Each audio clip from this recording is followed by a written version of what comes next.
સાચું જ કહો છો. આ વર્ષે ખૂબ ગરમી પડવાની છે.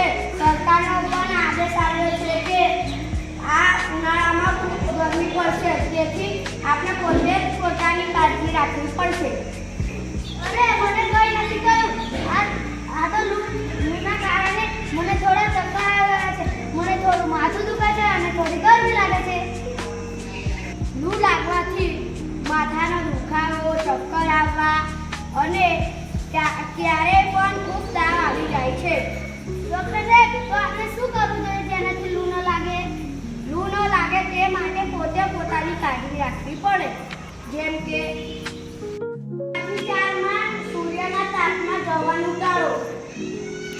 વધુ પડતા તીખા, તળેલા, મસાલેદાર ખોરાક ન લેવો. સુતરાઉ કપડાં પહેરવા. ઘરની બહાર નીકળતા પહેલા પૂરતું ભોજન અને પાણી પીને જવું. સૂર્યના તાપમાં જવાનું થાય તો માથા, ગળા અને ચહેરા પર ભીનું કપડું રાખવું. તરસ ન લાગે તો પણ થોડા સમયે પાણી પીતા રહેવું.